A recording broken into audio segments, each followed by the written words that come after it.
जय भीम, जय संविधान। दादासाहेब शेळके राष्ट्रीय अध्यक्ष भीम टायगर सेना आज राळेगाव या ठिकाणी भीम टायगर सेनेच्या वतीने दरवर्षीप्रमाणे याही वर्षी मनुस्मृती दहन या कार्यक्रमाचं आयोजन करण्यात आलेलं आहे। या ठिकाणी माझ्यासोबत उपस्थित आहेत भीम टायगर सेनेचे जिल्हा प्रमुख भाई रावण शेंडे, उपजिल्हा प्रमुख आमचे गोपीचंद ढाले, तसेच दुसरे उपजिल्हा प्रमुख करण भरणे, युवा जिल्हा अध्यक्ष आमचा विजय धुळे, दारवा तालुका अध्यक्ष अक्षय उके व या ठिकाणी भीम टायगर सेनेचे पदाधिकारी उपस्थित आहेत। आज मनुस्मृती दहन दिवस, त्यानिमित्त आपणा सर्वांना हार्दिक शुभेच्छा। आपल्याला माहित आहे 25 डिसेंबर 1927 ला डॉक्टर बाबासाहेब आंबेडकरांनी मनुस्मृतीचं दहन केलं। कारण एवढी विषारी होती ती, एखादा साप चावला तर एखादा माणूस मरेल, एखाद्याला बंदुकीने मारलं तर एखादा माणूस मरेल, परंतु मनुस्मृती एका जरी माणसाला चावली तर अख्खी पिढी बर्बाद होते। आणि म्हणून डॉक्टर बाबासाहेब आंबेडकरांनी जरी मनुस्मृती जाळली असेल तर ती जीवन ठेवण्यासाठी त्याची मनुस्मृतीची अवलाद, तिचे वारसदार आजही जिवंत आहेत। आणि ती मग परभणी प्रकरण असेल किंवा आपल्या संसदेमध्ये अमित शहाचं स्टेटमेंट असेल किंवा आपल्या इलाहाबाद हायकोर्टाचे जे जातील त्यांचे स्टेटमेंट असतील, हे सगळे स्टेटमेंट बघितल्यानंतर आजही मनुस्मृती डोकं वर काढत आहे। आणि म्हणून भीम टायगर सैन्यानं बहुजनांच्या रक्षणासाठी, ओबीसीच्या रक्षणासाठी, एसी असेल, एसटी असेल किंवा देशातील सर्वच नागरिक, चाहे तो कोणत्याही जाती धर्माचे असतील, त्यांच्या रक्षणासाठी पुढाकार घेतला असून या देशात शेवटचा मनुवादी जिवंत असेपर्यंत त्याला ठेचून काढण्यासाठी भीम टायगर सेना सज्ज झालेली आहे। आणि ही जे लोक संविधानाला मनुस्मृती परत लागू करण्यासाठी नख लावण्याचं काम करत आहेत, त्यांना ठेचून काढण्यासाठी पुन्हा टीम उभी करण्यासाठी आम्ही आज मनुस्मृती दिनानिमित्त संबंध महाराष्ट्रभर, महाराष्ट्राच्या बाहेर सुद्धा मनुस्मृती मातीत घालण्यासाठी आणि संविधानाचं महत्त्व कळण्यासाठी एक संविधान जनजागृती रॅली राबविणार आहोत। त्याची सुरुवात आजपासून झालेली आहे। सकाळी माझी यवतमाळला पत्रकार परिषद झाली, त्या सुद्धा मी सांगितलेलं आहे। आणि म्हणून आजचा कार्यक्रम आणि त्या रॅलीची संविधान जनजागृती रॅली, कारण दुर्दैवाने आजही संविधानाबद्दल जवळपास लोकांना 99% माहिती नाही, काहीला तर ते 100 पैकी 100 आहेत। आणि जे संविधान सगळ्याचं रक्षण करतं, सगळ्यासाठी काम करतं, दुर्दैवाने त्याला सुद्धा ती माहीत नाही। आणि म्हणून मुख्य आजचा उद्देश तोच आहे, मनुस्मृती दहन दिवस। आणि त्यानिमित्त महाराष्ट्रभर आणि महाराष्ट्राच्या बाहेर भीम टायगर सेनेच्या वतीने सगळ्या जाती धर्मात, सगळ्या बहुजन समाजामध्ये संविधान जनजागृतीचं आम्हाला आजपासून आमची सुरुवात झालेली आहे, हे मला या ठिकाणी सांगायचं होतं। दादासाहेब, तुमचं आज तुम्ही राष्ट्रीय अध्यक्ष आहात आणि आज तुमचं नाव म्हणलं तर पूर्ण भारतात असं नावाजलेलं नाव, तुमच्या नावानं असं अधिकारी तर कापतंय। पण दादासाहेब, आज जे आपल्याला केंद्रीय मंत्री अमित शहाने जे वक्तव्य केलं, ज्या संविधानाने त्यांना मंत्री केलं, ज्या संविधानाने त्यांना त्या सत्तेवर बसवलं, ते जर व्यक्ती जर बाबासाहेबाला तीनदा बाबासाहेब म्हणण्यापेक्षा जर तुम्ही कोणत्या देवाचं नाव घ्या, हे कितपत योग्य वाटते? त्याबद्दल तुमचं काय म्हणणं आहे?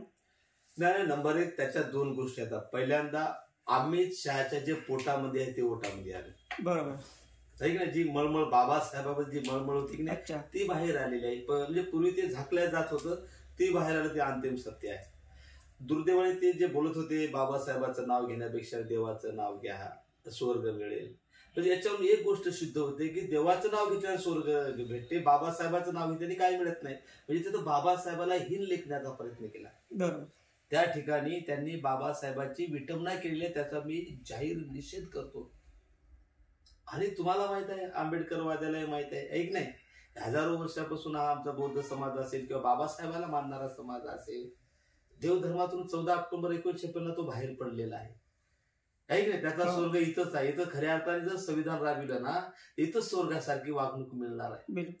आणि म्हणून त्याला जे दाखवायचं होतं, स्वर्ग नरक ह्या ज्या संकल्पना भाकड आहेत आणि ते मनुस्मृतीचं समर्थन करणार आहेत। म्हणजे इनडायरेक्टली अमित शहाने मनुस्मृतीचं स्मरण केलेलं आहे आणि बाकी काहीच नाही की त्याला तो कोणावरतीचा आहे, तो आरएससीची पिल्लावळा आहे आणि तो हाच बोलणार। आम्हाला असं काही वाटलं नाही, कारण तो कधी आंबेडकरवादी होऊ शकत नाही। त्यांनी आंबेडकर सांगणं म्हणजे हा नकलीपणा आहे। बरोबर. हा दिशाभूल करण्याचा बरोबर. आहे. तेव्हा आम्ही भीम टायगर सेनेच्या वतीनं त्याचा निषेध केला, आजही करतो. आणि खरंच मोदी संविधानाला मानत असेल, कपाळी भारतीय संविधान लावत असेल, संसदेपुढे पाया पडत असेल, हे जर खरं असेल, बरं. आमचं मत आहे खरं नाहीच, बरोबर. जर खरं असेल त्याने तात्काळ त्याची हकालपट्टी करावी. ह्या ठिकाणी मी भीम टायगर सेनेच्या वतीने माननीय पंतप्रधान नरेंद्र मोदी यांना जाहीर आवाहन करतो, खरं तुम्ही संविधानवादी अशा तर अमित शहाची केंद्रीय मंत्रिमंडळातून तात्काळ हकालपट्टी करावी. जर तुम्ही करत नसाल तर तुमचे खायचे दात वेगळे आणि दाखवायचे दात वेगळे आहेत, हे सिद्ध होणार आहे. बाबासाहेब दादासाहेब यावेळेस सगळ्या ठिकाणी पूर्ण भारतात त्यांच्या विरोधात असे आंदोलन झाले, तीव्र असा निषेध केला, तरी पण त्यांच्यावर अजूनही गुन्हा दाखल झाला नाही विषयाबद्दल, त्याबद्दल तुम्ही काय म्हणता? नाही, प्रश्न कसा आहे माहिती आहे की बाबासाहेबांचं जे 25 नोव्हेंबर 1949 भाषण आहे, हो, बाबासाहेब काय म्हणतात, संविधान काही नाही, एक पुस्तक काय म्हणतात, ते स्वतःहून काय करणार नाही. भविष्यात जर काही चांगल्या घटना घडल्या तर त्याचं श्रेय सरकारला द्या म्हणतात. भविष्यात वाईट जर काही घडलं तर त्याचं श्रेय कोणाला द्यायचं? सरकारला. हा सरकारचा नाकर्तापणा आहे, हा मोदीची हार आहे. आणि मोदी सुद्धा जातीवादी माणूस, त्याचा इतिहास तुम्हाला माहिती आहे, गुजरातचे सीएम असताना गोधरा प्रकरण असेल इत्यादी इत्यादी, आहे की नाही. आणि म्हणून सरकार त्या मानसिकतेचं आहे आणि त्यामुळं अमित शहाची पाठी राखण करणार आहे. म्हणून आता शेवटी काय करावं लागेल, आम्हाला जनतेत जावं लागेल, त्याशिवाय पर्याय नाही. आणि म्हणूनच आमची जी संविधान जनजागृती रॅली आहे त्यासाठीच ही रॅली आहे की त्याला नंग करायचं असेल तर एक तर लोकांमध्ये जा तुम्ही. कोर्टाचे स्टेटमेंट बघता कोर्टावर आता भरोसा ठेवायसारखं बऱ्याचदा असं वाटत नाही काही, ऐक नाही. दुर्दैवाने जे जरी असेल त्याच्याबद्दल आम्हाला आदर आहे, परंतु बऱ्याचदा त्याचे जे जजमेंट आहेत त्याच्यावर त्याची मानसिकता लक्षात येते. म्हणून हा लढा आम्ही हातात घेतलेला, ह्यासाठी घेतलेला आहे. धन्यवाद. जय भीम, जय श्रीराम. दादासाहेब, आपण परभणीचा एक उल्लेख केलेला आहे.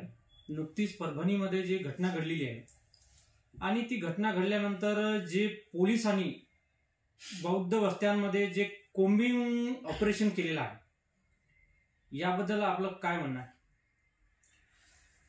त्या प्रकरणाच्या संदर्भात मी स्वतः 2 दिवस परभणीमध्ये होतो आणि त्या ठिकाणी जो निषेध सभा होती त्यामध्ये या कोम्बिंग ऑपरेशनच्या संदर्भात मी उल्लेख केलेला होता की मुळात कोम्बिंग ऑपरेशन हे अट्टल गुन्हेगारासाठी केलं जातं, जे दरोडेखोर आहेत, जे हिट लिस्टवर आहेत, याच्यासाठी असतं. एका समाजाला समोर ठेवून कोम्बिंग ऑपरेशन करणं म्हणजे पोलीसवाले सुद्धा जातीवादी मनोवादी मानसिकतेचे होते, त्याचा सुद्धा परत या ठिकाणी मी हे जाहीर निषेध करतो. आणि त्या कोम्बिंगच्या नावाखाली त्यांनी दलित वस्तीमध्ये, झेबीम वस्तीमध्ये जाऊन गाड्या फोडल्या, त्यांनी धुमाकूळ घातला, बायाचा विनयभंग केला. त्या पोलिसावर सुद्धा भीम टायगर सेनेच्या वतीनं विनयभंगासारखे दरोडेसारखे गुन्हे दाखल केले पाहिजे, हे सुद्धा या ठिकाणी मागणी करतो. आणि हे जे करतात याच्या पाठीमागे सध्याचं भाजप सरकार आहे. एवढी साध्या आम पोलिसाची डेअरिंग होऊ शकत नाही. आणि म्हणून हे सगळं करण्यापाठीमागे फडणवीसचा हात आहे, हा माझा जाहीर आरोप आहे. आणि ह्या पोलिसांनी केलेले कृत्य फडणवीसच्या जोरावर केलेला आहे, हा सुद्धा माझा जाहीर आरोप आहे. आणि पुन्हा एकदा तुमच्यासमोर मागणी करतोय की त्याच्यावर विनयभंग असतील, गाड्याची नासधूस असेल, इत्यादी गुन्हे दाखल त्याच्यावर झाली पाहिजे. शेवटचा प्रश्न आहे. आता या पत्रकार परिषदेमधून तुम्ही इथल्या महाराष्ट्रच नव्हे तर देशातल्या जी चळवळीमध्ये काम करणारे जे लोक आहेत यांना काय संदेश आहे? नाही, मला एक सांगायचं की चळवळीमध्ये जे लोक आहेत जे समाजाचं नेतृत्व करतात की आपल्याला जर जिवंत राहायचं असेल, आपली ओळख शाबूत ठेवायचं असेल तर आपल्याला संविधान शाबूत ठेवणं अत्यंत महत्वाचं आहे. आणि ती लढाई लढण्यासाठी सर्वांनी सज्ज राहिलं पाहिजे.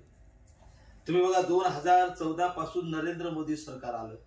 नरेंद्र मोदी सरकार येण्याच्या अगोदरचे स्टेटमेंट आम माणसं द्यायचं काही वाटायचं नाही, परंतु मोदी सरकार आल्यानंतर संविधानाचा आधार घेऊन संविधानिक पदावर बसलेली माणसं संविधानाला चॅलेंज करण्याची भाषा करतात. बरोबर. आणि हे सगळं बघता बाकी त्याचा हेतू आहे की परत या देशामध्ये मनुस्मृती लागू करून सगळे ओबीसी असेल, एससी असेल, एसटी असेल, इतर बहुजन समाज असेल, इतर मागासवर्गीय लोक असेल, याला परत शोषण करायचं याचं. आणि म्हणून ते हिंदू राष्ट्राच्या नावाखाली त्यांना परत पेशवाई आणायची आहे. आणि हे जर येऊ द्यायचं नसेल तर आता आपण शेवटची लढाई लढण्यासाठी तयार राहिलं पाहिजे. तर ही जनजागृती करण्यासाठी कारण ओबीसीचं अस्तित्व बाबासाहेबांमुळे म्हणजे संविधानामुळे, एससीचं अस्तित्व संविधानामुळे, एसटीचं अस्तित्व संविधानामुळे, इथला मुसलमान सुरक्षित आहे, मुस्लिम धर्म सुरक्षित आहे. कारण आर्टिकल 25 जर संविधानात काढलं ना तर मुस्लिम धर्म राहू शकत नाही, शीख धर्म राहू शकत नाही, इसाई, पारसी, जैन, ज्यू, बौद्ध कोणता धर्म या ठिकाणी राहू शकत नाही.